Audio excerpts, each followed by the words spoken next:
Iris Zimmermann won the Cadet World Championships in Paris in 1995 at the age of 14, becoming the first American fencer ever to win a world championship. This moment is a milestone in the emergence of USA fencing as an international power. Here I am, this 14-year-old, and I made grown men cry. They heard the national anthem for the first time. Like George Kolumbatovich came up to me afterwards, and Michael Marks. And these are guys who have been in fencing for so many years. And Michael Marks is an excellent fencer. And I'm up on that podium and I'm listening to the national anthem. And Michael Marks is like tears running down his face. And I'm thinking, this is amazing. I've done something. I've done something. I don't know what, but I'm 14. I've done something. And the surreal thing is, here I'm in Paris, lights flashing. People come up to me and like, finally, you know, someone other than European can win a competition. And, you know, the national anthem is playing, and then I go back to 8th grade. I mean, it's so surreal. I get on a plane and I go back to 8th grade. Iris would be a pivotal figure in American fencing coming of age. She would go on to win a second Cadet World Championship, as well as a Junior World Championship. At the age of 19, Iris would be the first fencer in decades to medal at a Senior World Championship. And then, in 2001, in the World Championships in Nîmes, France, she would be part of a record-breaking performance in the team competition with her women's foil teammates, Ann Marsh, Erin Smart, and her sister Felicia. But Iris' career would be marked by controversy, by the need to reconcile her youth with the high expectations of the fencing community, by chronic injury and devastating losses, and by the emotional strain of competing against her sister Felicia, who was also her greatest ally and advocate.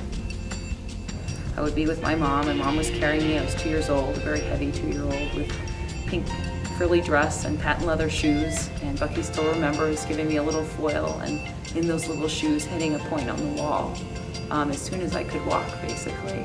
Iris came of age as the women's foil team began knocking down the psychological barriers that had undermined American success internationally.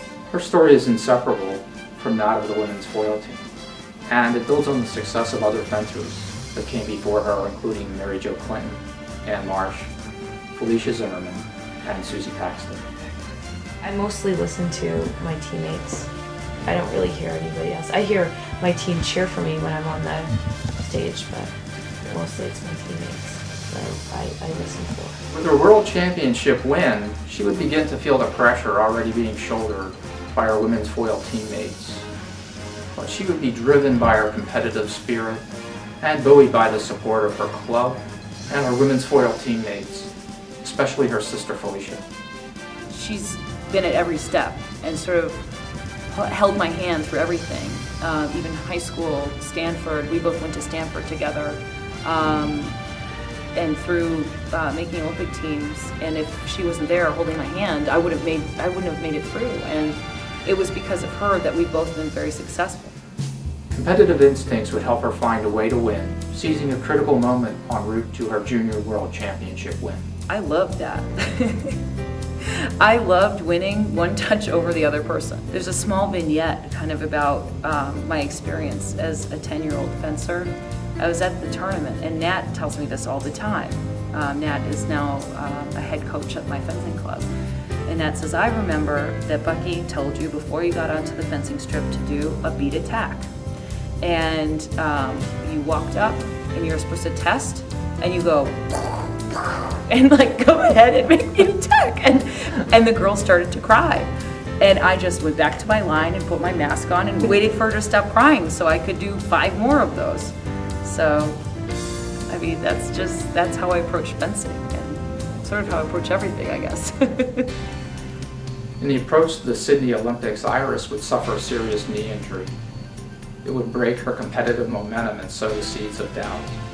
But she rebounded in 1999 at the World Championships in Seoul, Korea, with an historic medal win, driven by her love of the sport and by the opportunity to realize a long-held dream. I think after my injury, like, I came back to fencing, and I didn't know what my game was anymore. And now, like, I'm figuring out again, like, what my game is and what I'm capable of doing. I finally realized that, like, I'm really fortunate to be where I am. Like, I'm really fortunate to have all my limbs intact. I'm really fortunate to have a skill that I can win a medal with, and that I can travel places and do this skill that I have. Just like anyone who's injured going before a big tournament, you always have to battle that fear of, I can't trust my body, I can't trust myself. But I went into that competition and I thought, if I just don't, I just got to do it. I just got to go in, I just got to do it. So when I was fencing Turini, it was an honor. It was unbelievable. I couldn't believe it. I wanted anything, everything. I would have given anything to have fenced her. And I was actually behind. I ended up being 12-8. I kept getting touch after touch. I was just focused on getting touches. That was it. How am I going to get the next touch? How am I going to get the next touch? So I was very present in the moment.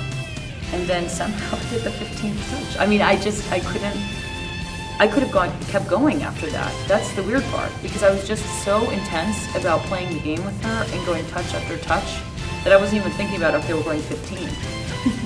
So it was an honor. It was an honor to fence with her, and it was an even greater honor that I got to beat her. I mean, it was unbelievable. Iris went on to qualify for the 2000 Olympics in Sydney. The women's foil team fenced well, upsetting a strong Hungarian team to reach the medal round. There they faced Germany, and the opportunity to win the first medal in a team competition since 1948, and the first women's team medal ever. But they suffered a crushing defeat on a controversial call that ended the closely fought match. The following year in World Championships, they again met Germany in the medal round, this time avenging their Olympic loss in a record-setting come-from-behind performance. Iris would never really fully recover from her injury. The arc of her career cut short.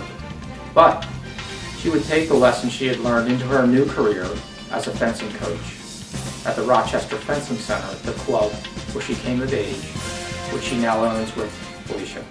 I think if you're able to kind of keep some sort of perspective in winning and losing, it helps you, because I think that when I started to struggle a little bit, later in my career, I had no perspective. I didn't know how to deal with losing. And these kids now, I kind of teach them how to deal with losing and how to pull away and to have some perspective and to look at the loss and to learn from it. So people who come behind you are benefiting from the fact that you're cutting through the space, through the air. So you're kind of drafting behind them and you're speeding up because they're able to cut through. And I tell them that's kind of what I did. I kind of cut through. And I, in some ways, I'm really proud that I feel like I helped and that I was a front runner and that I was a trailblazer. I loved winning one touch over the other person. I made grown men cry. They heard the national anthem for the first time. How am I going to get the next touch? How am I going to get the next touch? So I was very present in the moment. That's how I approach fencing, and sort of how I approach everything, I guess.